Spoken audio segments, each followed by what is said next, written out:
Teacher ہے، تم میں سے بہترین ٹیچر یہ ہے، تم میں سے بہترین ڈاکٹر وہ ہے۔ گاؤں کے بڑے نے، گاؤں کے سردار نے میری تعریف کی اور میرے بارے میں اچھی وصفیں بیان کی۔ تو دوستو حضور صلی اللہ علیہ وسلم آپ فرماتے ہیں تم لوگوں میں سے بہترین شخص وہ ہے جو خود قال رسول اللہ صلی اللہ علیہ وآلہ وسلم خیرکم من تعلم القرآن وعلمہ، صدق رسول اللہ صلی اللہ علیہ وآلہ وسلم۔ دوستو ہم اگر کسی کو کہتے ہیں، آپس میں اگر ہمارا کوئی دوست ہے، کوئی عزیز ہے، ہم اسے کہتے ہیں کہ فلاں شخص تم میں بہترین ہے، فلاں ڈاکٹر بہترین ہے، فلاں انجینئر بہترین ہے، اگر ہم کسی دوست کی تعریف کر دیتے ہیں کہ یار تو بہترین بندہ ہے، بہت زبردست بندہ ہے، تو وہ خوش ہوتا ہے، اس کے اندر ایک خوشی کا لمحہ پیدا ہوتا ہے، ایک اس کو مسروریت ہوتی ہے، ایک فرحت اس کو پیدا ہوتی ہے کہ یار اس شخص نے، میرے دوست نے مجھے بہترین شخص کہا۔ اگر کوئی ٹیچر ہے، زبردست ٹیچر ہے، اچھے طریقے سے پڑھتا ہے، اس کے کہتے ہیں یار یہ جو ٹیچر ہے نا زبردست ٹیچر ہے، بہت اچھے طریقے سے بچوں کو پڑھاتا ہے، ماہر ٹیچر ہے، تم میں سے بہترین ٹیچر یہ ہے، تم میں سے بہترین ڈاکٹر وہ ہے، تو اس کی اس تعریف کرنے کی وجہ سے اس کو خوشی ہوتی ہے۔ اگر کوئی بندہ کسی انسان کی ہم آپس میں کسی کی تعریف کر دیتے تو وہ خوش ہو جاتا ہے۔ اگر گاؤں کا کوئی بڑا کوئی سردار ہو، سرپنچ ہو،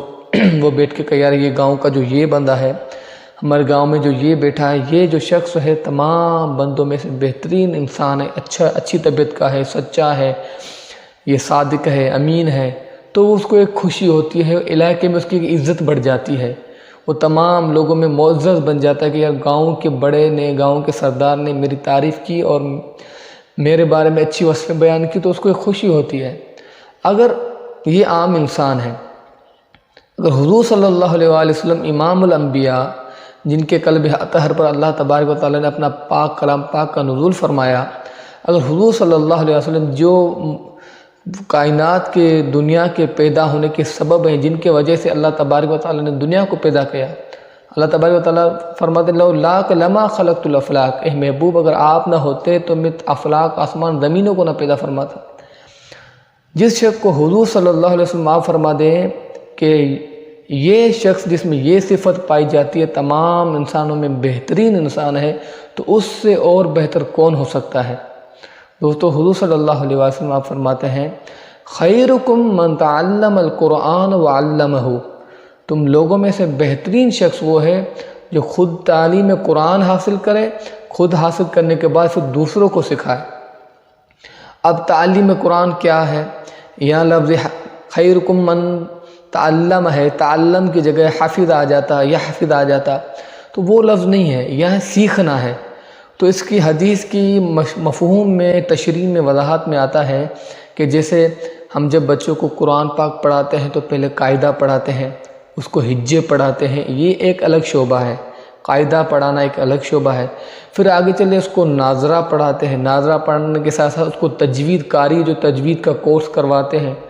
دینی مدارس میں 2 سال کا کورس کیا جاتا ہے، یہ کورس الگ ہے، حجہ الگ، اس کے بعد تجوید کا کورس الگ۔ اس کے بعد جب علماء کرام جب قرآن اور حدیث،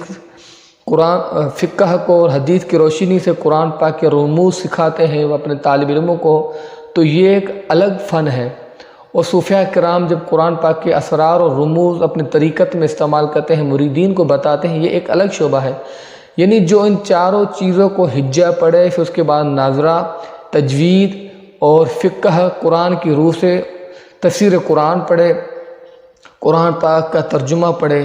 اور صوفیاء کرام کی صحبت میں ان قرآن کے اسرار رموز جانے، تو وہ شخص جب تمام علوم حاصل کر لیتا ہے، قرآن پاک کے تمام علوم حاصل کر لیتا ہے، تو حضور نے فرمایا جو سیکھا، سیکھنے سے مراد یہ ہے کہ قرآن پاک کی ہر چیز کا علم حاصل ہو جائے، تو آپ نے فرمایا وہ شخص تم میں سے بہترین شخص ہے، من خیرکم من تعلم القرآن وعلمہ، خود سیکھے، جب خود سیکھ لیا، حجہ بھی پڑھ لی، ناظرہ، تجوید،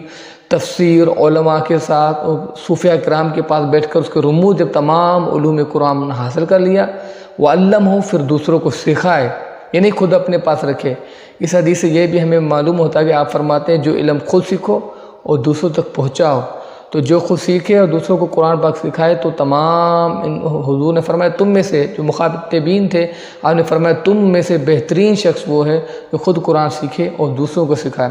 اللہ تعالیٰ سے دعا ہے اللہ تعالیٰ ہمیں کلام پاک کی محبت عطا فرمائے، قرآن پاک کے اسرار رموز جاننے اور قرآن پاک کی تلاوت کرنے کی توفیق اور قرآن پاک کو صحیح معنوں میں سیکھنے کی توفیق عطا فرمائے جیسا آپ نے فرمایا۔